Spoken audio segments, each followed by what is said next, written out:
welcome to my channel and thank you for stopping by this video. So I want to start off by saying congratulations, because if you're watching this, you've either achieved something really amazing or you are just about to, and you know this is a message that will be relevant for you. So, imposter syndrome. We hear about it a lot. I think we kind of all get the gist of what it is. It's when we are in a space and we feel like we are three kids in a coat. That's how I describe it, because that was the only way that I felt like I could get my point across when I was trying to describe to someone else how I felt on my first day at a new job. And it's really this thought that is at the forefront of our mind when we're in a situation where we feel like we're gonna get found out as a fraud, or we feel like people are going to realize that we don't deserve to be in a place that we've been put in, or people are going to realize that we're not that special or that we shouldn't be celebrated in the way we're being celebrated. And the really unfortunate thing about it is that it takes away from you enjoying your achievements and enjoying your success. So in this video, I'm going to make 3 distinct points about imposter syndrome. And so let's start with my first one, and that is your perfectionism cannot save you. And that's because you're new. You need to be open to learning. You need to be open to gaining knowledge and to being a learner and to being a novice, which is really hard for a lot of people, because once you've put up this wall of perfectionism, you feel comfortable and you feel safe in whatever role you were in before. But to progress in life and to become the person that you know you really want to be, you can't stay stuck in that same role. You need to allow yourself to develop and to be a novice and to be an amateur and to make stupid mistakes.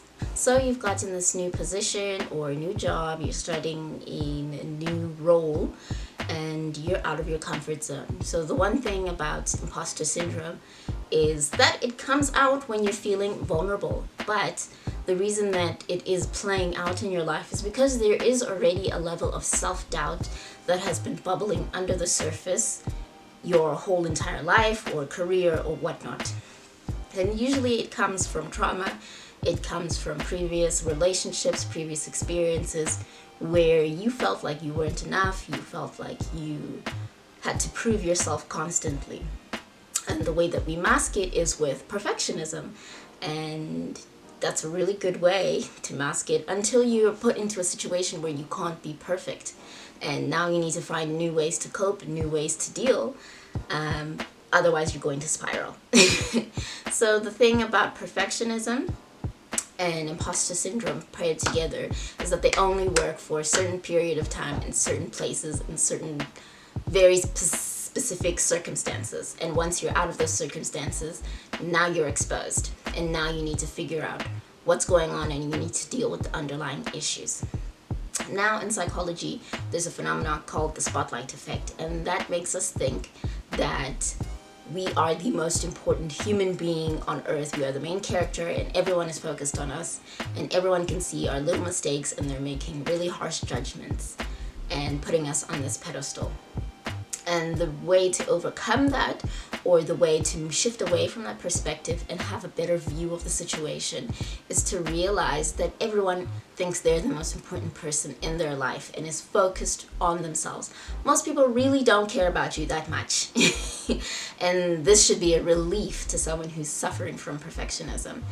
And that is that people are really focused on themselves, and you exist in the periphery of their own stage play. And this kind of helps with nerves, because it helps you realize that when you make a mistake, people are not talking about it later that evening. They're not going to be talking about it tomorrow or the next week. And if it is a huge blunder, let's just go play into your worst fears. It's going to happen and you're going to learn from it, and they're going to forget. Think about all the times someone made a blunder at work. Think about all the times that seniors at work made mistakes. Think about all the times that your CEO has made a mistake, a lecturer has made a mistake.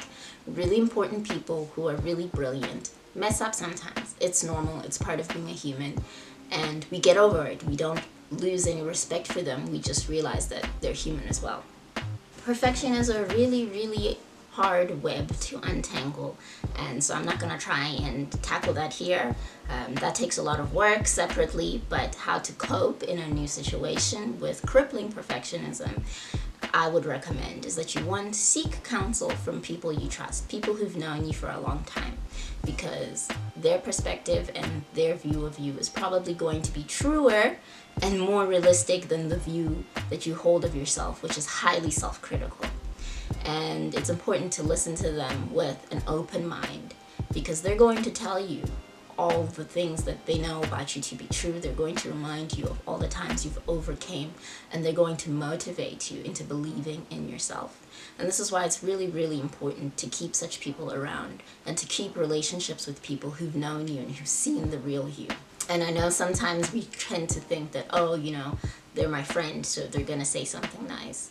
9 out of 10, if they're a good friend, they'll tell you when you're doing something that isn't meant for you. They'll tell you, you know, when you've messed up. They'll tell you when you're not seeing a situation clearly. So again, you know, you need to assess the people in your life, and you need to assess how honest they are with themselves and other people, and then, you know, take their counsel, meet with them, phone them, chat with them, send them a message, and just say, hey, I'm thinking this and this and this.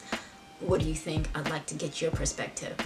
Another thing that will help you is also realizing that it's okay to be new in something. It's just that feeling of insecurity and feeling vulnerable that, you know, you're going to be seen for who you really are often pushes you into overcompensating and working too hard and working and being too critical of yourself in your work. So another way that I try to combat that is by gamifying things and being open to asking questions. Asking questions makes your learning interactive. It leads to conversations with people that kind of humanize you, and you get to humanize them and understand how they learned something. Also, asking questions, I know sometimes it's nerve-wracking because we feel like, oh my god, this person who's training me is probably fed up with me asking so many questions. So the way that I combat that sometimes is I'll just go speak to someone else, and I'll be like, okay, maybe you asked person X, you know, about something, and they explained it and you forgot, or you didn't really get the way they explained it to you. Sometimes it helps, you know, to go to person Y. Obviously, you want to do it in an appropriate way, and you don't want to, like, you know, irritate people. You need to be wise in the way that you execute this. But yes, gamifying things and asking questions is a really, really good way to learn. And also take notes. Don't try to cram everything in your head, because that's going to make you forget things. That's going to make you mix up processes, and that's going to be a self-fulfilling prophecy, because you're going to be so worried about making a mistake and so worried about recalling things that you do make mistakes and that you forget things that you should know. Now, my second point is get realistic and redefine success. The reason that this is so essential is that you are going to be trying to hit the same marks that you were hitting before in your previous company or previous role, and that's just not possible because you've changed roles. There's different job description, there are different requirements, there are different KPIs, and you need to understand that you won't be trying to hit the same targets you were hitting before. You know, the target has moved up, it has moved right, it has moved left, it's moved lower, and you need to retrain yourself so that you can aim for that specific target. And the really important thing here when imposter syndrome comes into play is that you need to give yourself realistic goals and recognize your progress, because you're not going to be absolutely perfect, and you're not going to, on your first day or first week or first month, produce the same results as someone who's been there for 6-10 years. You need to set goals and recognize your own success relative to you. And that's the thing about self-comparison is that, you know, you need to shift the parameters of what we're looking at, because you can't compare yourself again with someone who's been there for 10 years when you've been there for 10 days.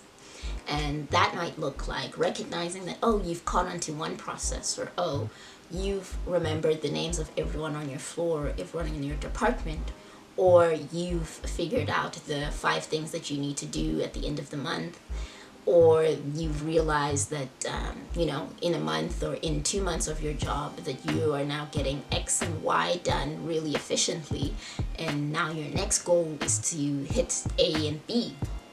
So it's a matter of looking at yourself and looking at the challenge ahead of you, put blinders on in a way that zones you into your own goals and your own challenges, and remembering that you are running your own race at your own pace. I hate that saying. Oh my god, it's so cheesy, but honestly that's the truth. It's unless maybe it's two of you who have been moved into the same position, and again, even if it's two of you have been promoted to the same position, you're both going at it differently. You might be learning things differently. You might grasp one thing first and the other person grasps something else first. But it's just about recognizing your own daily progression, and also not looking in too far into the future. What's helped me in starting a new job is just trying to survive the first day, and then trying to survive the first week, and then surviving the first month, and then I've been looking back at it, and it's been getting better. I'm overcoming challenges day by day. Every day I'm learning the way things work. I'm learning the way the systems work. I'm figuring out responses and appropriate actions. And again, every place has its own culture, has its own lingo. There's so much to learn. And you need to try not to be so hard on yourself, and just recognize every little hurdle that you're overcoming and every little step of the way that you're progressing. And my third point I have to make about imposter syndrome is realize they chose you. They chose you, and it wasn't a mistake. They chose you because they saw something within you that they realized would add value or needs to be recognized. And I know sometimes we feel like maybe it was a fluke, maybe they don't realize who the real me is, but you need to also look at patterns in your life. And maybe if you've been getting an award for this particular thing for a couple of years, just think you could be really good at it. And also, maybe if you were hired for this role, just think they probably interviewed a couple of people and they saw something in you that they knew would add value to the team. And I know this is the tough one to tackle, so I left the hardest for last. But it's really important for you to know that just by being there, you're adding value. Because sometimes we feel like we need to be performing at 150% to add value. No, just by you being there, you're adding value. Just by you learning, just by you training, just by you asking questions, you're adding value. You're making people interrogate things. You're making people rethink things. You're making people explain things to you. And you're also adding value by bringing your brain on board. And of course, you might feel like you're not contributing enough, in your first month, because of course you're trying to take things in and understand things, but you're adding value already because you're analyzing things from a different perspective. You're adding value already because you're probably taking relief from someone, and you're relieving duties from someone, and that in its own is a huge value add. And just think about it, after your first 3 months in a place, your impact is felt, because if you were to leave the company or leave the role, they would need someone else to fill your shoes. It's that role is there for a reason, and it was created for a reason, and you were selected to fill it for a reason.